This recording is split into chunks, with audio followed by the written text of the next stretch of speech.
Hi, I'm Dr. Joe Niam2LoveThatFace.com, and today we're going to talk about the truth about chin surgery. And we're going to start off by talking about chin augmentation, and specifically we're going to talk about chin implants and genioplasty. And as this video goes on, we'll discuss other options of augmenting the mandible. We have a similar series on YouTube about the truth about cheek implants. So let's talk about the chin. The chin is very important, both aesthetically and for confidence. People with weak chins are often less confident, have less masculine in terms of males profiles, and beautiful people have very well defined chins, both male and female. And it is a very commonly augmented region in the face, and lots of great things have happened over the years with chin implants. They've become so much more predictable and viable alternative because of their anatomic construction. So there's a lot of questions to be asked about chin implants. Number one, why do we do it? Well, simply, you have people that have recessive chins, all right, and they want more chin projection. And in that case, a simple chin implant, and let's zoom in here a little bit if we need to, a simple chin implant is usually the best answer. These are silicone implants, and they are made on actual human bones, so they are anatomical in that they're made to fit directly on the mandible, and they come in a vast array of sizes and shapes for masculine chins, feminine chins, and unlike the old style button implants that were just a small piece of silicone, these implants again are contoured so that they blend in nicely and provide significant augmentation. So with the chin implants, I use silicone implants 100% of the time. They're anatomic in that they are made on human mandibles, models, and that means that they fit on here very nicely. They conform quite well to the mandible. Whereas the old style implants were just little buttons, these implants are elongated so that they can provide augmentation across the lower jaw. They come in a variety of sizes and shapes, and there's just, you can really customize your result with a patient because they're masculine chins, they're feminine chins, they're square chins, they're round chins, and it's very versatile. Now, one of the questions that comes up is what material is best? Again, I said I use silicone 100% of the time. And why is that? Well, silicone is a very biocompatible material that has decades of use in the human body. It's also bendable, all right? So if you use solid implants like the porous polyethylene implants, they won't necessarily bend to a contour, so they'll stick out. They can break if they are not flexible silicone.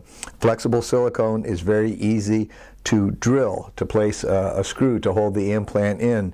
And there's various advantages to silicone.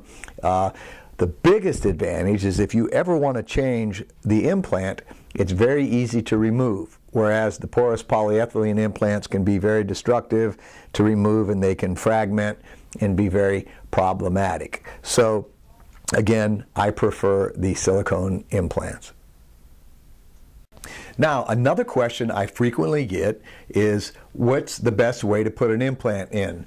Through an incision under the chin or from inside the mouth? And the answer to that question is they're both fine, okay? I did about almost 100 facelifts last year, and probably a fourth of my facelift patients will have chin implants. So since I'm already operating on this area, I already have an incision in the skin. When I'm doing a facelift or some other platysmoplasty or submenoplasty, and I'm already having an incision there, then I will place that implant through that incision. If I'm not making an incision there, or if a patient wants to make sure they don't have any scars on their face, then I will place the implant through the inside of the mouth. And I've heard doctors say that you shouldn't place an implant from the inside of the mouth because of infection.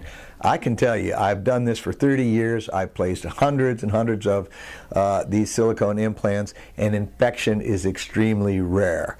If there's an infection problem, it's more often not from a silicone implant, or it's from an implant that has mobility or some other problem. Now, anything in cosmetic surgery or in any type of surgery can get infected, so it's not impossible, but I can tell you from experience it's extremely rare. And the other thing that's funny, some surgeons will say, well, you should never put a chin implant inside the mouth because it'll get infected. But where do they put their cheek implants in? They put them in from inside the mouth, okay?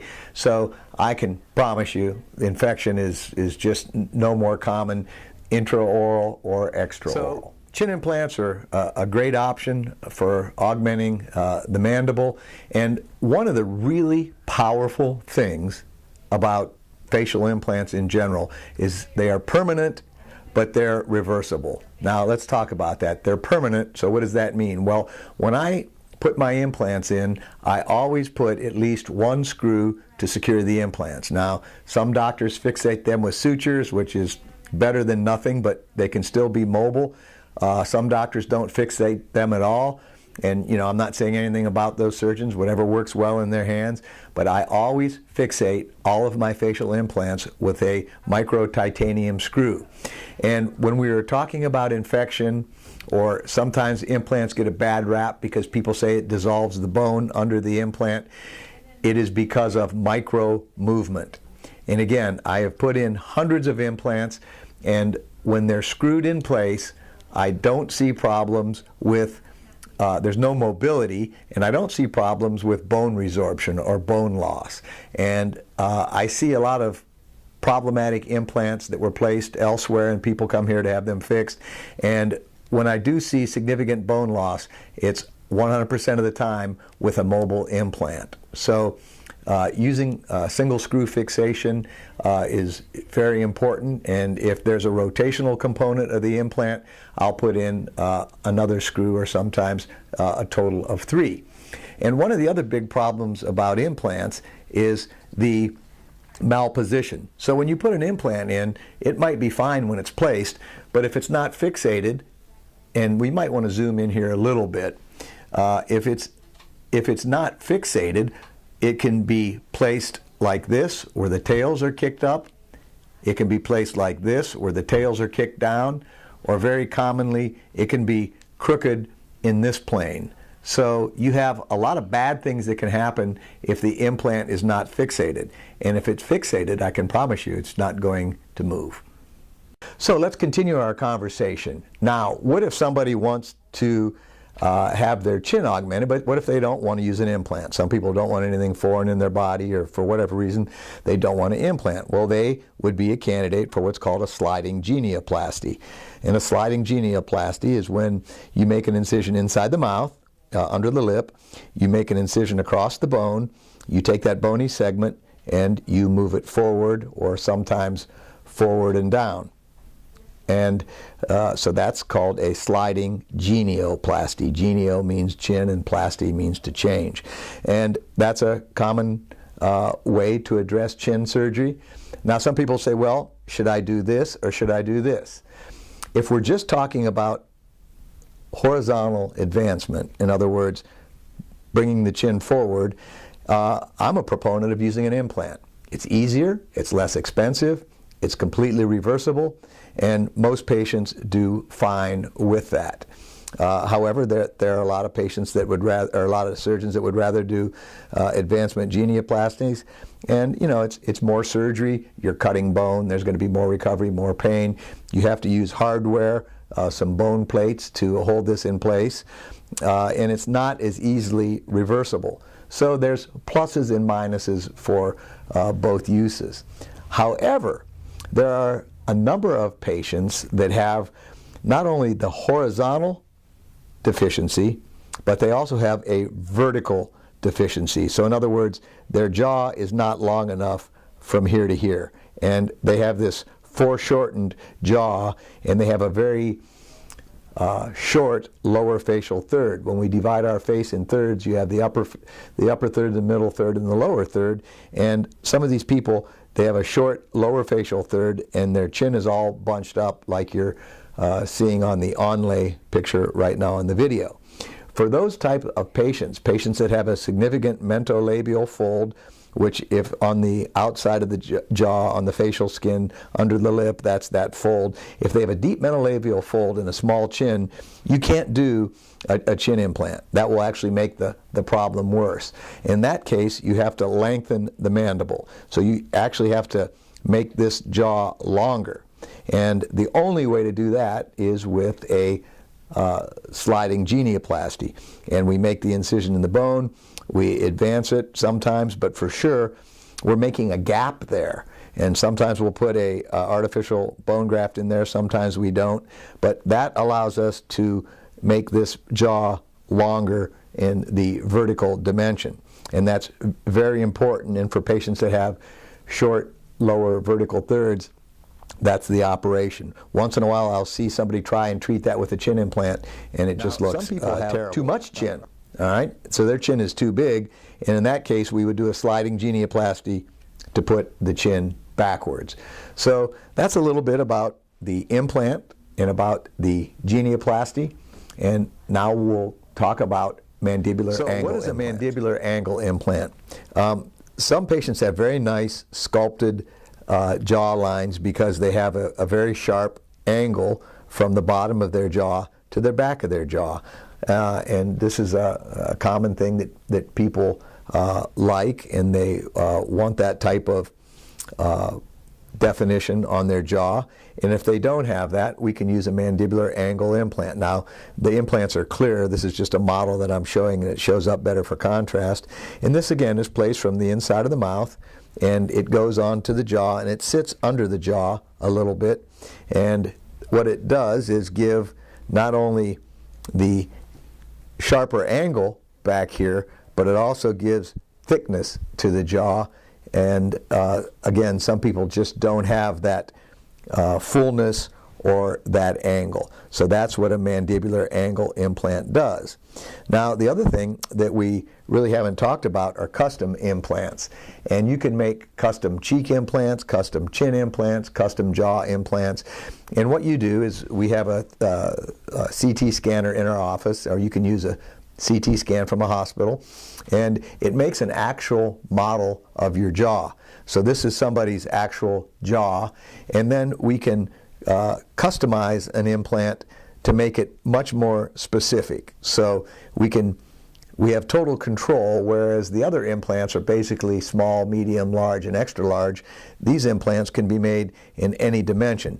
So this is just the model mock-up, and then we'll send this to the company, and they're going to make the actual final implant.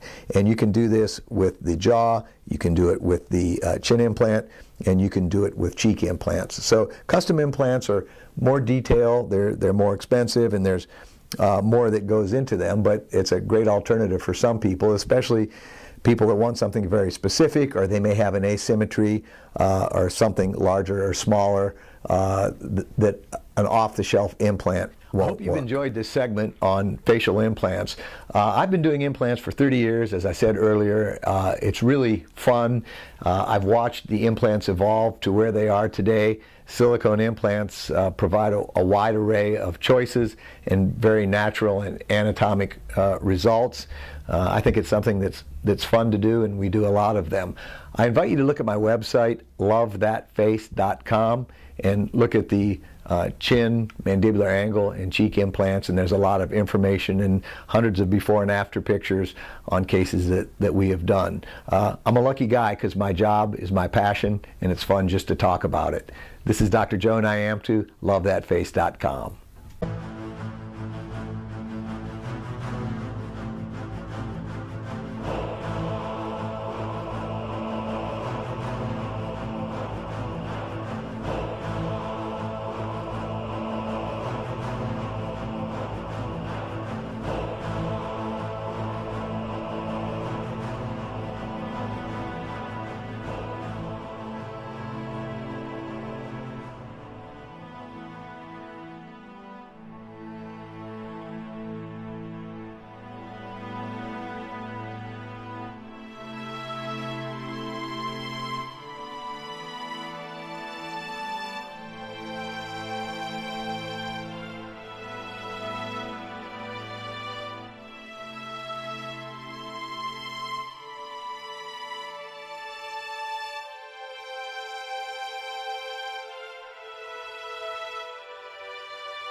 In addition to performing cosmetic facial surgery, I also teach cosmetic facial surgery, and we have a comprehensive course at my office and surgery center in Richmond, Virginia, twice a year, and we have doctors from all over the country and all over the world.